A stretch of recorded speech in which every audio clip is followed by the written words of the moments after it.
নমস্কার। যুক্তি তর্ক সঙ্গে অর্কয় আপনাদের স্বাগত। আপনাদের সঙ্গে আমি Arkaprabha Sarkar. Rahul Gandhi has taken the bull by the horns, এটা বলাই যায়। কংগ্রেস ওয়ার্কিং কমিটি প্রস্তাব এনেছিল যে রাহুল গান্ধীকে বিরোধী দলনেতার পদটা নিতে হবে। শেষ পর্যন্ত রাহুল সম্মত হয়েছেন। সোনিয়া গান্ধী মঙ্গলবার সন্ধ্যেবেলা প্রোটেম স্পিকারকে চিঠি দিয়ে এই কথা জানিয়েছেন। কংগ্রেসের চিফ হুইপ কে হবেন, ডেপুটি লিডার কে হবেন, সেটা পরবর্তীকালে জানা যাবে। 2014 এবং 19 সালে সেই অর্থে কোনো প্রধান বিরোধী দল ছিল না, তাই প্রধান বিরোধী দলনেতারও প্রশ্ন ওঠে না। লোকসভার মোট সদস্যের 10% কোনো দল পেলে বিরোধী দল হিসাবে স্বীকৃতি পায়, তাদের থেকেই বিরোধী দল নেতা নির্বাচিত হন। 2014 কংগ্রেস 44টা আসন পেয়েছিল। মল্লিকার্জুন খাড়গে কংগ্রেসের দলনেতা ছিলেন। 19 সালে কংগ্রেস 52টা আসন পেয়েছিল। অজিত চৌধুরী কংগ্রেসের দলনেতা ছিলেন, কিন্তু বিরোধী দলনেতা কেউ ছিলেন না। এবার রাহুল বিরোধী দলনেতা হলেন। রায়বেরেলি আসনটি তিনি রাখছেন। ওয়েনার আসন থেকে তার বোন প্রিয়াঙ্কা গান্ধী বাদ্রা প্রতিদ্বন্দ্বিতা করবেন। এখন রাহুলকে অনেকেই বলতেন যে তিনি হচ্ছে পার্ট টাইম পলিটিশিয়ান, সিরিয়াস নয়। নির্বাচন হচ্ছে বা ভারতের রাজনীতি হচ্ছে এমন, রাত দিন 7 দিন বউ বাচ্চা বাড়তে। রাহুল গান্ধী মাঝে মধ্যেই বিদেশে চলে যান, খুব সিরিয়াস নয়। এই তকমাটা তার গায়ে লেগেছিল। দুটো ভারত জোড়ো যাত্রা করে লোকসভা নির্বাচনে বিজেপির বিপরীতে একটা অন্য ন্যারেটিভ করে আসন সংখ্যা দ্বিগুণের কাছাকাছি নিয়ে গিয়ে রাহুল কিন্তু তার গায়ে লাগা যে পাপ্পু বা পিটার প্যান, ও retains youthful nature throughout his life, যে কখনো বড় হয় না, এই তকমাটা ঝেড়ে ফেলেছেন। অর্থাৎ রাহুলকে কেউ এখন আর পাপ্পু বলতে পারবে না। রাহুল এই 10 বছর ধরে বিরোধী দলের সদস্য হিসাবে অনেক ঝড় ঝঞ্ঝা সামলে যে জায়গাটা আজকে করেছেন, তাকে অন্তত বিজেপি ইকোসিস্টেম পাপ্পু বলে আর অভিহিত করবে না। তবে মাইলস টু গো। কংগ্রেস এবং বিজেপির সেখানে সরাসরি লড়াই। সেখানে কংগ্রেসের ফলাফল হতাশাজনক। তামিলনাড়ুতে কংগ্রেস অনেকগুলো আসন পেয়েছে ডিএমকে সহযোগিতা, উত্তরপ্রদেশে 6টা পেয়েছে সমাজবাদী পার্টির সহযোগিতা করেছে। এগুলো মানতে হবে। কিন্তু কর্ণাটক, তেলেঙ্গানা, যেখানে কংগ্রেসের সরকার ছিল, সেখানে কংগ্রেস প্রত্যাশার কাছাকাছি ফল করতে পারেনি। সেখানে কংগ্রেসের ট্যালি যদি একটু ভালো হতো, কংগ্রেস 115-16টা আসন পেতে পারত লোকসভায়, তাহলে নরেন্দ্র মোদী এনডিএ আরো চাপে পড়তো এবং বিরোধীদের মধ্যে কংগ্রেসের একটা সার্বিক গ্রহণযোগ্যতা তৈরি হতো। দেখুন, মল্লিকার্জুন খাড়গে রাজ্যসভায় কংগ্রেসের নেতা ছিলেন, সিনিয়র লোক, তার ঘরে বৈঠক টৈঠক হতো। সবাই মোটামুটি খাড়গেজিকে সম্মান করতেন।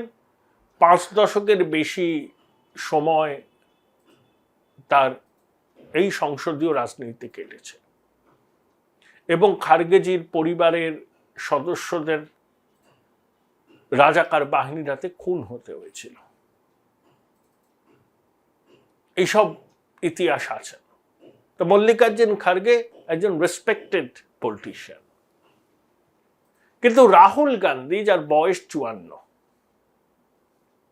তাকে বিরোধী দলের নেতারা কতটা মেনে নেবেন, এটাই তো প্রশ্ন। দেখুন, বিরোধী দলনেতাকে সবাইকে নিয়ে এগোতে হয়, তিনি র্যালিং পয়েন্ট হন।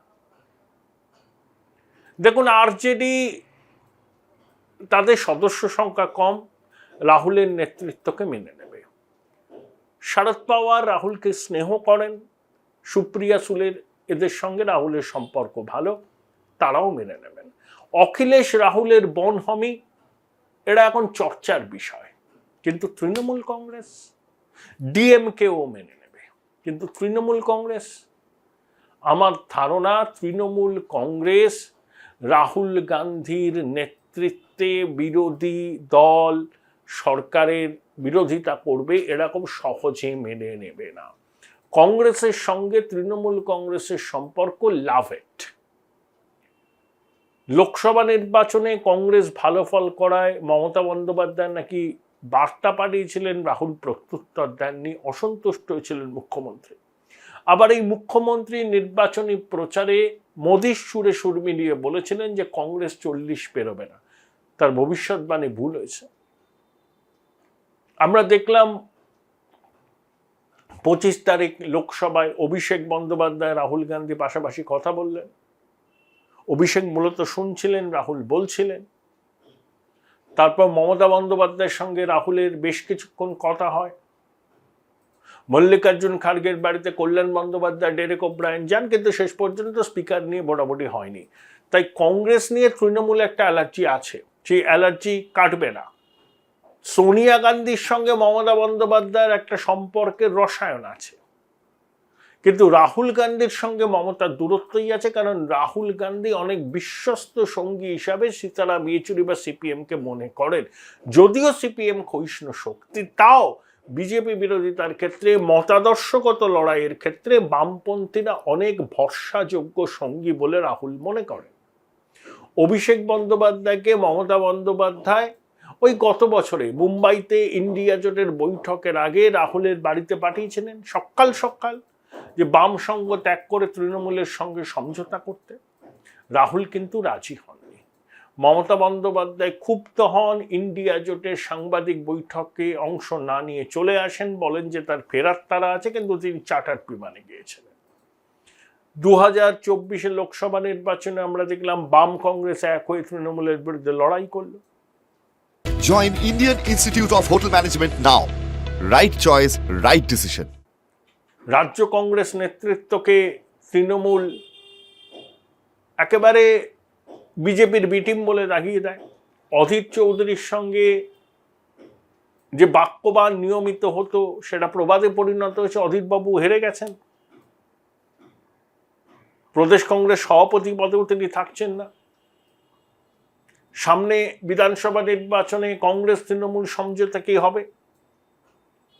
অনেকে বলছেন কংগ্রেস তৃণমূলের সমঝোতা হলেই লোকসভায় এই রাজ্য থেকে ইন্ডিয়া জোট আরো 5-6টা আসন পেত, বিজেপির আসন সংখ্যা 6-7 গিয়ে দাঁড়াতো। আবার কংগ্রেস তৃণমূলে হাত ধরলে কংগ্রেসের যেটুকু অবশিষ্ট আছে সেটুকু আর থাকতো না কংগ্রেসে, একদল চলে যেত বিজেপিতে। এখন নতুন প্রদেশ সভাপতি কে হবে সেটাও অনেকে বলছেন পরিবর্তিত পরিস্থিতিতে কংগ্রেসের হাইকমান্ড মমতার মত নেবেন। কারণ এমন কাউকে প্রদেশ কংগ্রেস সভাপতি হিসাবে তৃণমূল চাইবে না যার উগ্র তৃণমূল বিরোধিতা আছে, যিনি বাম সঙ্গে স্বচ্ছন্দ বোধ করেন। আমার ধারণা প্রদীপ ভট্টাচার্যের বয়স হয়েছে, তিনি এই দায়িত্ব নেবেন না। সম্ভবত উত্তরবঙ্গের কোনো বিধায়ক, বিশেষ করে শঙ্কর মালাকারে এই দায়িত্ব পেলে তৃণমূল খুশি হবে। এখন অনেকে বলতে পারেন যে কংগ্রেস কাকে রাজ্যের সভাপতি করবে সেটা তৃণমূলের সঙ্গে আলোচনা করে হবে, হওয়া তো উচিত নয়। কিন্তু পরিবর্তিত পরিস্থিতিতে বিজেপিকে রুখতে তৃণমূলের সঙ্গে সমঝোতা চায় কংগ্রেসের অনেক নেতা। তারা হয়তো বাংলার বাস্তবতা বোঝে না, যেমন জয়রাম রমেশ, কেসি বেণুগোপাল প্রমুখ।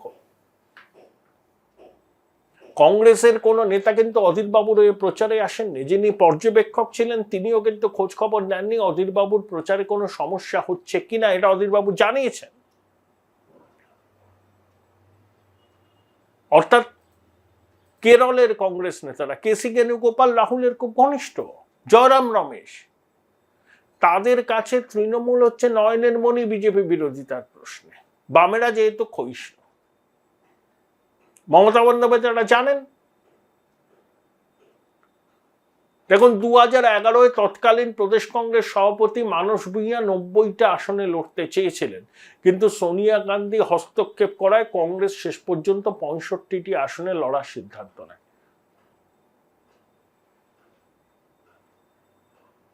কংগ্রেস আগের থেকে একটু শক্তিশালী হয়েছে, কিন্তু Miles to go. Mallikarjun Kharge সভাপতি থাকলেও রাহুল গান্ধীর সবুজ সংকেত ছাড়া কোনো বড় সিদ্ধান্ত হয় না। রাহুল কি চাইবেন যে তৃণমূলের মনপসন্দ কাউকে রাজ্য কংগ্রেসের সভাপতি করতে, নাকি অধীর চৌধুরী যেরকম তৃণমূল বিরোধী ভূমিকা নিয়েছিলেন সেই রকম কাউকেই প্রদেশ কংগ্রেস সভাপতি পদে তিনি দেখতে চাইবেন? এইটার উপর নির্ভর করছে কংগ্রেস তৃণমূলের সম্পর্ক জাতীয় স্তরে। যদি তৃণমূলের মনপসন্দ কাউকে রাহুল প্রদেশ কংগ্রেসের সভাপতি করেন এবং ধাপে ধাপে তৃণমূলের সঙ্গে কংগ্রেসের আসন সমঝোতার রাস্তা প্রশস্ত হয় 2026-এর বিধানসভা নির্বাচনে, তাহলে নিশ্চিন্তে থাকতে পারেন তৃণমূল কংগ্রেস রাহুল গান্ধীকে বিরোধী দলনেতা হিসাবে সমর্থন করবে। কিন্তু যদি দেখা যায় যে রাহুল গান্ধী এমন একজনকে সভাপতি হিসাবে নিয়োগ করলেন প্রদেশ কংগ্রেসের, যার তৃণমূল বিরোধিতা সমস্ত সন্দেহের ঊর্ধ্বে, লিখে রাখুন, রাহুল গান্ধীকে পদে পদে অপদস্থ করার চেষ্টা করবে তৃণমূল দিল্লিতে। অর্থাৎ রাহুল গান্ধী যে পাপ্পু, যে পিটার প্যান, এই তকমাটাই বিজেপির মতো না হলেও ঘুরিয়ে ফিরিয়ে রাহুল গান্ধীর গায়ে সেঁটে দিতে চাইবে তৃণমূল কংগ্রেস। তাই রাহুলের সব থেকে বড় সমস্যা হবে তৃণমূলকে নিয়ে চলা সংসদে। তিনি ডিএমকে, সমাজবাদী পার্টি, আরজেডি, শরদ পাওয়ার, শিবসেনা, উদ্ধব এদের সমর্থন পাবেন, লিখে দেওয়া যায়। বামরা ক্ষীণ শক্তি হলেও বামেদের সমর্থন পাবেন, কিন্তু সমস্যা তৈরি করবে তৃণমূল কংগ্রেস। ইতিমধ্যেই তারা একটা ইন্ডিয়ার মধ্যে জিঞ্জার গোষ্ঠী তৈরি করার উদ্যোগ নিয়েছে। রাহুল গান্ধী মমতা বন্দ্যোপাধ্যায়ের সঙ্গে সম্পর্কটাকে মসৃণ করতে পারবেন কিনা সেটা তার কাছে চ্যালেঞ্জ। মমতা বন্দ্যোপাধ্যায়ের অভিযোগ, তৃণমূলের অভিযোগ, সীতারাম ইয়েচুরিকে প্রাপ্যের অতিরিক্ত গুরুত্ব দেন রাহুল। তাই বিরোধ অনেকদিন থেকেই আছে। আর কংগ্রেসের ক্ষয় মানে তৃণমূলের বৃদ্ধি, অন্তত এই রাজ্যে। রাহুল জানেন যে 2011-এ ক্ষমতায় আসার পর থেকে কিভাবে কংগ্রেসকে দুর্বল করার চেষ্টা করেছে তৃণমূল কংগ্রেস, কিন্তু 2011-এ কংগ্রেসের সহযোগিতা ছাড়া কি তৃণমূল আসতে পারত ক্ষমতায়? পারত না। তাই রাহুলের সব থেকে বড় পথের কাঁটা কিন্তু তৃণমূল কংগ্রেস। যদি প্রদেশ কংগ্রেসের মাথায় তৃণমূলের মনপসন্দ কেউ বসেন, অর্থাৎ মমতার কথায় তিনি চলবেন, তাহলে দেখবেন রাহুলকে দিল্লিতে সহযোগিতা করছে তৃণমূল। কিন্তু সেটা যদি না হয়, রাহুলের বিরোধিতার মাত্রা তৃণমূল ধীরে ধীরে বাড়াবে। আর একটা কথা বলে এই প্রতিবেদন শেষ করব। বিজেপির কোনো এক সাংসদ শপথ নিয়ে জয় হিন্দু রাষ্ট্র বলেছিলেন। তখন অনেকেই উঠে পড়ে বললেন যে ধর্মনিরপেক্ষ দেশের সংবিধান, সেখানে জয় হিন্দু রাষ্ট্র কেন বলছেন? কিন্তু আসাউদ্দিন ওয়েসি জয় তেলেঙ্গানার পাশাপাশি জয় প্যালেস্টাইন বললেন।